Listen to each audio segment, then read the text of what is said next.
अम्मा बाद अस्तगफिरुल्लाह ली व लकुम। તમામ તારીફ અને હમદો સનાને લાયક ઈ પાક પરવરદિગાર છે કે જેની રહેમત એના ગઝબ કરતા પણ આગળ છે। ખુદાવંદે આલમ પોતાના બંદા ઉપર ગઝબ કરે છે, પણ એના કરતાંય વધારે એની રહેમત છે જે એમના બંદાઓને ઘેરેલી છે। દુરૂદો સલામ થાય મુહમ્મદ અને આલે મુહમ્મદ ઉપર।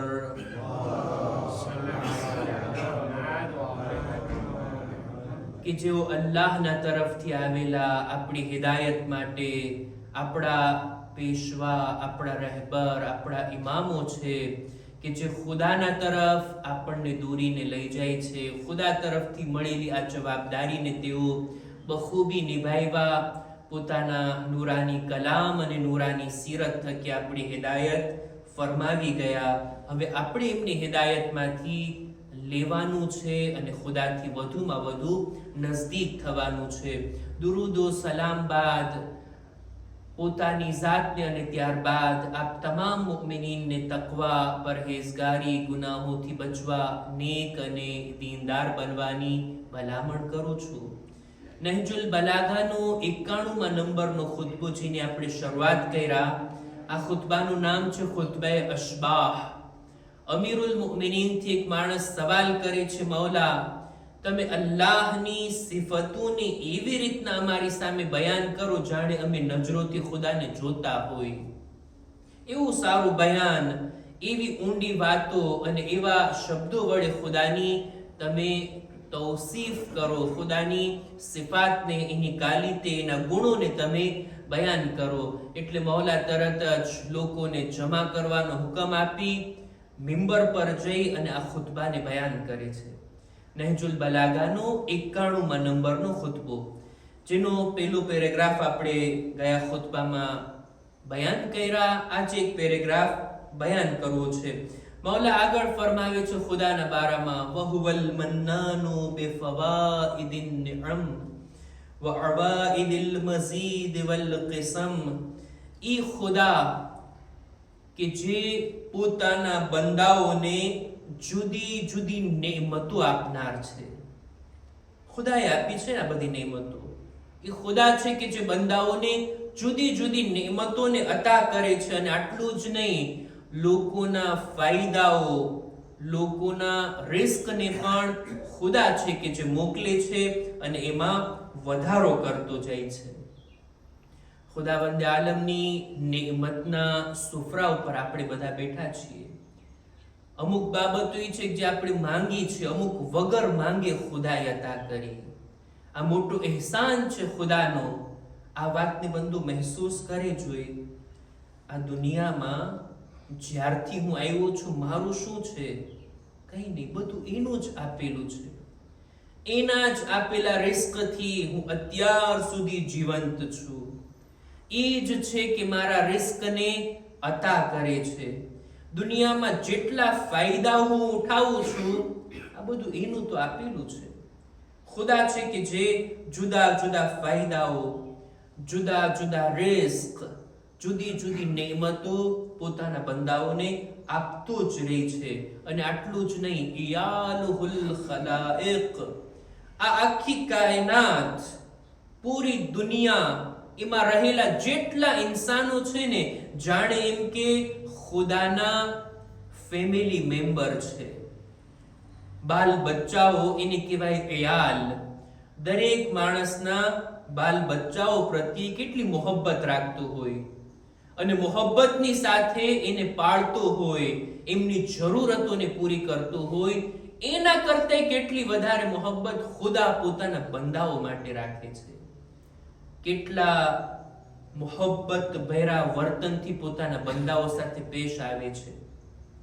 وَمِنَ أَرْزَاقَهُمْ وَقَدَّرَ أَقْوَاتَهُمْ।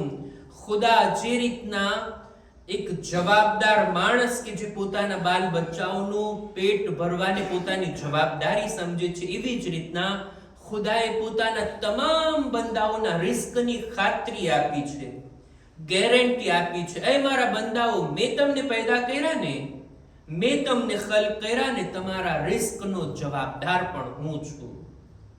રિસ્કની ખાતરી પણ હું લઉં છું. અને આટલું જ નહીં, ખુદાએ દરેકને એના ભાગનું રિસ્ક તકસીમ કરીને આપી દીધું છે. બધા બંદાઓ માટે ખુદા તરફથી રિસ્કનો બંદોબસ્ત થઈ ગયો છે. ઇમામ આ રીતના ખુદાવંદે આલમ પોતાના બંદાઓને કેટલું આપે છે, કેવી રીતના આપે છે, ખાતરી લીધી છે ખુદાએ કે હું આપવાનો જ છું. અને બધા જ બંદાઓના રિસ્કનો એવી રીતના બંદોબસ્ત કર્યો જેવી રીતના કોઈ માણસ પોતાના બાલ બચ્ચાઓ માટે, પોતાના ફેમિલી માટે બંદોબસ્ત કરતો હોય, પ્રેમથી મોહબ્બતથી એની જરૂરતોને પૂરી કરતો હોય, એવી રીતના ખુદાએ જો બધા બંદાઓનો રિસ્કનો બંદોબસ્ત કર્યો છે તો અત્યારે દુનિયામાં આ ગરીબો શા માટે દેખાય? અમુક લોકો ભૂખ્યા છે, અમુક લોકો પાસે કંઈ નથી. કેમ આવું બધું છે?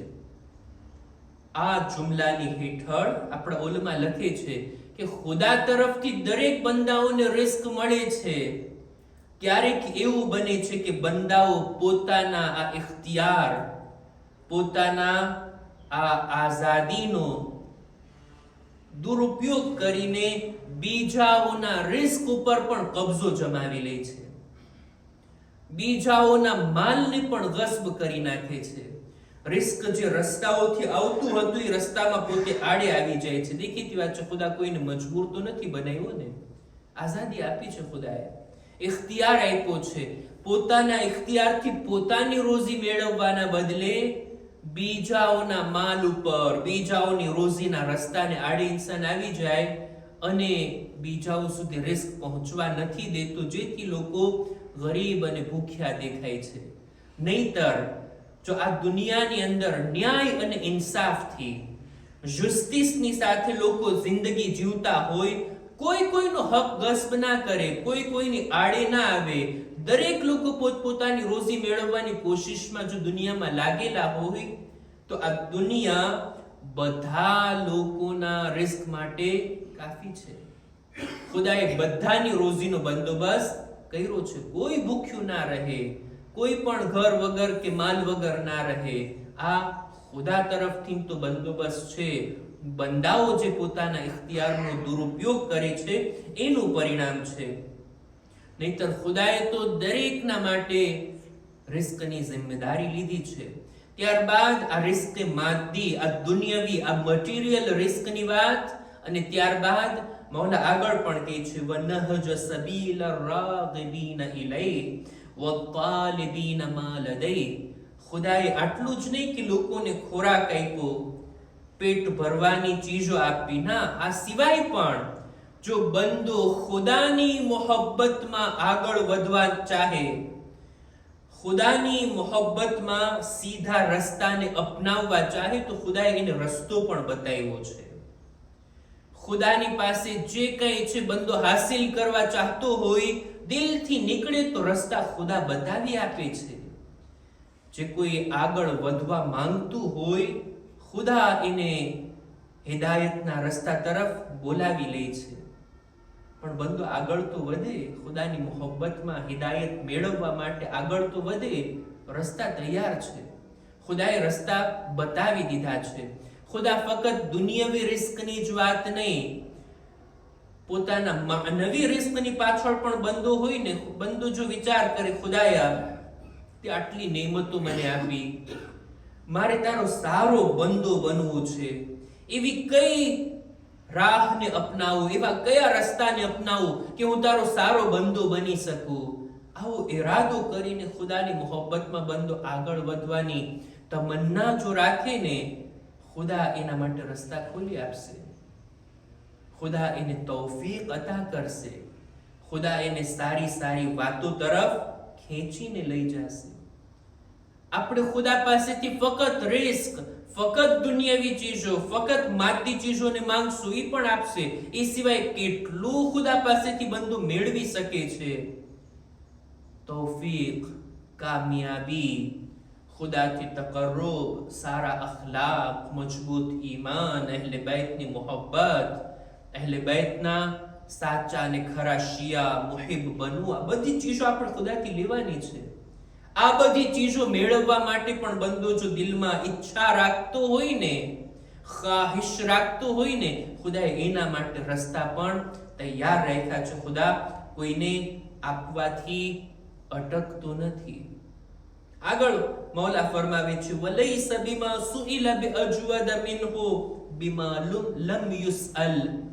ખુદાવંદ આલમની એક સિફતને મૌલા આ જુમલાની અંદર બયાન કરે છે, અને આ એટલા બારીક નુક્તા તરફ મૌલા આની અંદર આપણું ધ્યાન દોરવે છે ને કે ઇબ્ન અબીલ હદીદ લખે છે કે આ એવો જુમલો છે ને મૌલાનો કે કેટલી ફિલોસોફીઓ આની પાછળ છુપાયેલી છે. બંદાની સિફતમાં ને ખુદાની સિફતમાં ફરક છે. બંદા પાસે કોઈ આવે અને માંગે ત્યારે બંદાને જો મનમાં આવે તો આપે, ન આપવું હોય તો ના આપે. અથવા કોઈ આવે માંગે અને બહુ આજીજી કરે તો આપણે એને આપશું, વધારે ઇસરાર કરે, વધારે આજીજી કરે તો આપણે એને વધારે આપશું. બીજો કોઈ આવે ખાલી માંગતો હોય, આપણે એને થોડુંક આપશું. પણ ઓલો વારંવાર વધારે ગીડગીડાઈને આપણી પાસેથી માંગતો હોય, આપણે એને વધારે આપશું. ખુદાની બારગાહમાં આવું નથી. એવું નથી કે ખુદાએ બંદાને જે આપવાનો વિચાર કર્યો, ખુદા પોતાના બંદાને આપવાનો છે, બંદો એમ વિચારી લે કે હું વધારે આજીજી કરું, વધારે માંગુ, વધારે ઇસરાર કરું, ખુદા મને વધારે આપશે. ના, એવું નથી. મૌલા આ બાબત ઉપર આપણું ધ્યાન દોરવે છે. ખુદા તરફથી બંદાને જે કંઈ મળે છે ને, એ બંદાની લાયકાત પ્રમાણે મળે છે. નિમતો અથવા જે કંઈ દુઆઓ, જે કંઈ માંગણીઓ આપણે ખુદાની પાસે રાખીએ છીએ ને, ખુદા જે માંગી બધું થોડી આપે છે. ખુદા જુએ છે, ખુદા બહેતર જાણે છે, આપણી ભલાઈ શેમાં છે એ ખુદા આપે છે. આ બંદો ભલે ગમે એટલી દુઆઓ કરે, આજીજી કરે, આટલું માંગતો રહે, આટલી ઇબાદતો કરે, આટલા સજદા કરે, બધી વાત બરાબર, પણ આટલી મિકદારથી વધારે આપીશ ને તો આ બંદો ગુમરાહ થઈ જશે, આ હલાક થઈ જશે. ખુદા વધારે નહીં આપે. જેટલું નક્કી કર્યું છે ખુદા એટલું જ આપે છે. જો આ બાબત બરાબર હોય તો તરત અહીંયા સવાલ ઉભો થાય, તો પછી દુઆઓ કરવાથી શું ફાયદો? આપણે આટલી બધી દુઆઓ કરીએ છીએ, માંગણીઓ કરીએ છીએ. એના બારામાં પણ ઉલમા લખે છે કે આપણે જે કંઈ માંગણી કરીએ છીએ ને, જે કંઈ દુઆઓ માટે હાથ ઉઠાવીએ છીએ ને, ખુદાને જેટલો પુકારીએ છીએ ને, આ ખુદાને પુકારવું, દુઆઓ કરવી આપણી લાયકાતમાં વધારો કરે છે. વધારે દુઆઓ કરશું તો આપણી લાયકાત નિમતો માટે વધશે. જ્યારે આપણી લાયકાત વધશે, આપણને લાયક જાણશે ખુદા, તો વધારે નિમતો આપશે. એક એક્ઝામ્પલ આપું, એક ઉદાહરણ આપું. માલ હલાલ તરીકાથી આવે ને વધારે આવે, એમાં શું ખોટી વાત? પણ ક્યારેક માલ ભલે હલાલ તરીકાથી હોય, એનો વધારો ઇન્સાનને ક્યારેક ગુમરાહ કરી દે છે. ખુદા પાસેથી જો માલ માંગીએ ને તો જનાબે ખદીજા જેવું દિલ પણ માંગીએ. આવી ઝરફિયત આપણી પાસે હોય તો પછી હલાલ તરીકાથી માલ મેળવ્યા બાદ એને હલાલ રસ્તા ઉપર આપણે ઉપયોગમાં લઈ શકશું. નહીતર નિમતો માંગીએ, નિમતોની લાયકાત ન માંગીએ તો પછી આ નિમતો ફાયદા કરતા નુકસાન આપણા માટે વધારે રાખશે. જેવી રીતના રસૂલે ખુદાના એક સહાબી હતા, રસૂલની ઝાત ઉપર એક બાવાઝે બુલંદ સલવાત,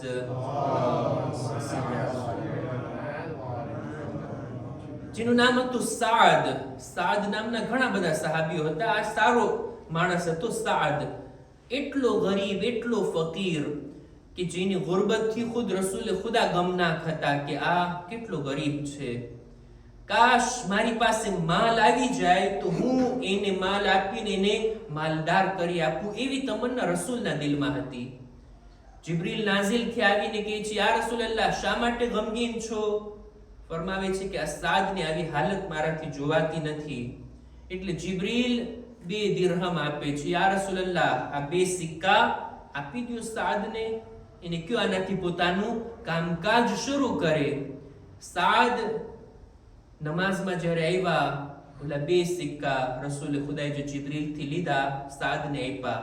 તને કામકાજ કરતા આવડે છે? વેપાર ધંધો કરતા આવડે છે? કે છે હા યા રસૂલલ્લાહ.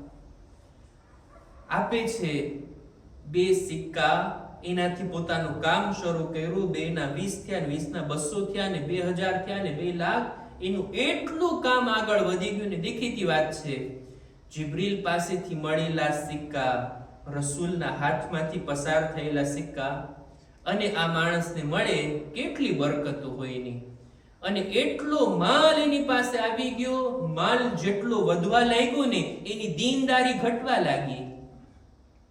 રસૂલે ખુદા જોયા કે આ શખ્સ, આ માણસ જ્યારે માલ નહોતો એની પાસે, દરરોજ દિવસના 5 ટાઈમની નમાઝ પહેલી સફમાં મસ્જિદમાં અવ્વલે વખત રસૂલે ખુદાની સાથે અંજામ આપતો. અને હવે આટલો માલ થઈ ગયો છે કે હવે દીનદાર બાકી નથી રહ્યો. ઇબાદતનો એની પાસે ટાઈમ નથી. પોતાની આખિરત બગાડી નાખશે આ માણસ એની દુનિયાને આબાદ કરવામાં. રસૂલે ખુદાએ ફરી પાછું જોયું કે આ માણસ દીનથી દૂર થઈ ગયો છે, દુનિયામાં પડી ગયો છે. ફરી પાછો રસૂલે ખુદા ઉદાસ. જિબ્રીલ નાઝિલ થયા. યા રસૂલલ્લાહ, શા માટે તમે વ્યાધિમાં છો? કે છે આ સાદની હાલત તો, દુનિયા તો આબાદ થઈ ગઈ, આખિરતનો ખતરો દેખાય છે. જિબ્રીલ કહે છે કઈ મોટું કામ નથી, ઓલા 2 સિક્કા આપ્યા હતા એને પાછા લઈ લ્યો. જિબ્રીલના કહેવા મુજબ સાદને બોલાવી રસૂલે ખુદા કહે છે કામકાજ કેમ ચાલે છે? યા રસૂલલ્લાહ, ના પૂછો વાત. ધમધોકાર મારો ધંધો ચાલે છે, અને હવે તો અલ્લાહની મહેરબાની છે. આ અલ્લાહની મહેરબાની એવો શબ્દ છે ને કે જે સારા હાલત વાળા લોકો હોય ને એ જ બોલતા, અલ્લાહની મહેરબાની છે આપણે. રસૂલે ખુદા કહે છે કે તને યાદ છે 2 સિક્કા મેં તને આપ્યા હતા? કે છે હા યા રસૂલલ્લાહ. 2 શું 200 લઈ લ્યો? રસૂલે ખુદા કહે છે ના, મેં તને 2 આપ્યા છે, 2 સિક્કા પાછા લાવો. પોતાના માલમાંથી 2 સિક્કા રસૂલે ખુદાને પાછા વાળે છે. આ 2 સિક્કા ઓછા થવા હતા કે ઓલી બધી બરકતો હવે ઓછી થવા લાગી. માલમાં ઘટાડો થવા લાગ્યો. અને સાથોસાથ ફરી પાછો જેવી હાલતમાં હતો એ જ હાલતમાં પાછો આવી ગયો. રસૂલે ખુદા જોઈને ખુશ થયા. ભલે એની પાસે માલ નથી, દીન તો છે. આ દીનદારીની દૌલત તો છે, ઇબાદતોની અલ્લાહની ઇતાઅતની તૌફીક તો છે. હું એ અર્ઝ કરવા માંગુ છું મૌલા અલીના જુમલા હેઠળ કે ખુદા નેમતો આપે છે, આપણી દુઆઓને કબૂલ કરે છે. આપણી નેમતોને સંભાળવાની, કદર જાણવાની લાયકાતને જોઈને, જો એ લાયકાતને પેદા કરશું ને આપણે, આપણા દિલને એ લાયક બનાવશું ને કે અલ્લાહ તરફથી આ મોટી મોટી નેમતોને ખમી શકશું, એનો બરાબર ઉપયોગ કરીને દુનિયામાં એનાથી ફાયદો ઉઠાવીને આખિરત કમાવી શકશું, એવી જો આપણી તૈયારી હોય ને એને જોઈને ખુદા નેમતો આપે છે. નહીતર ખાલી વધારે માંગતા રહેવું અને એમ વિચાર કરે કે આપી દેશે, ના. પેલા લાયકાતને પેદા કરીએ, યોગ્યતા આપણી અંદર આવે, કેપેબલ હોઈએ તો પછી અલ્લાહ તરફથી આપણને મળવાનું છે. મૌલા અલી આ જ વાતને બયાન કરે છે કે બંદાઓની માફક હિસાબ કિતાબ નથી ખુદાની બારગાહમાં, કે આપણી પાસે કોઈ આજીજી કરીને માંગતો જ રહે અને આપણે એને વધારે આપી દઈશું. નહીં, માંગવાની સાથોસાથ આ લાયકાત પણ પેદા કરવી જરૂરી છે. હજી પણ અમુક જુમલાઓ ઇમામ બયાન કરે છે કે જેને ઇન્શાઅલ્લાહ આપણે આવતા ખુતબામાં કન્ટિન્યુ કરશું. અહેકામ અને મસાઇલની અંદર ચાહું છું કે કુનૂતના બારામાં કંઈ બયાન કરું. કુનૂત નમાઝની અંદર એક મુસ્તહબ બાબત છે. મુસ્તહબ છે કે ઇન્સાન દરેક વાજિબ નમાઝ હોય કે મુસ્તહબ નમાઝ હોય, બીજી રકાતના રૂકુની પહેલા આ કુનૂત પડે. પણ સુબહની નમાઝ, મગરિબ ઇશાની નમાઝ અને જુમ્માની નમાઝમાં કુનૂતની વધારે તાકીદ છે, વધારે મુસ્તહબ છે કે આ કુનૂત પડવામાં આવે. નમાઝે આયાતની અંદર પણ જે આપણે 5 રૂકુ પહેલી રકાતમાં અને 5 રૂકુ બીજી રકાતમાં કરતા હોય, ટોટલ 10 રૂકુ, તો એની અંદર પણ બીજા, ચોથા, છઠ્ઠા, આઠમા અને 10મા રૂકુની પહેલા કુનૂત પડવામાં આવે. આ મુસ્તહબ છે. સાથોસાથ જુમાની નમાઝમાં એમાં તો એક નહીં, બે કુનૂત છે. પહેલી રકાતમાં પડવામાં આવે અને બીજી રકાતમાં પડવામાં આવે. નમાઝે વિત્ર જે નમાઝે શબની અંદર છે, ભલે એક રકાત છે તો એમાં કુનૂત પડવું મુસ્તહબ છે. નમાઝે શફ કે જે નમાઝે શબની અંદર પડવામાં આવતી હોય, નમાઝે શફ એની અંદર કુનૂત પડવું મુસ્તહબ નથી. રજાની નિયતથી જો પડવું હોય તો પડી શકાય, બાકી એની અંદર કુનૂત નથી. કુનૂતના અમુક મસાઇલ છે, અમુક ધ્યાન રાખવા જેવી બાબતો છે કે જેને ઇન્શાઅલ્લાહ આવતા ખુતબાની અંદર આપણે બહેતર તરીકાથી અને ડિટેલથી બયાન કરશું કે આ કુનૂત એની ફઝીલત શું છે, એમાં શું પડાય, કેવી રીતના પડાય, કેવી રીતના કુનૂત કરાય, એના ઉપર ભલે મુસ્તહબ બાબત છે પણ જરાક ધ્યાન દોરવાની જરૂર છે. ઇન્શાઅલ્લાહ આવતા ખુતબાની અંદર આપણે કુનૂતના મસાઇલ વિગતવાર બયાન કરશું. ખુદાની બારગાહમાં દુઆ ગુજારીએ, પરવરદિગારા અમારી ઇબાદતો, દુઆઓ, નમાઝોને તારી બારગાહમાં કબૂલ ફરમા. ખુદાયા અમારા મા બાપના ગુનાહોને માફ કર. અમારી ઔલાદને નેક તૌફીક અતા કર. પરવરદિગારા દુનિયામાં તમામ અહલે બેતના શિયા, અહલે બેતના ચાહવાવાળા, આકા હુસૈનના અઝાદારની જાન, માલ, ઇઝ્ઝત, આબરૂની હિફાઝત ફરમા. ઝમાનાના ઇમામના ઝુહૂરમાં તાજીલ ફરમા. અમારો શુમાર એમના સાથીઓમાં કર. ربنا تقبل منا إنك أنت السميع العليم.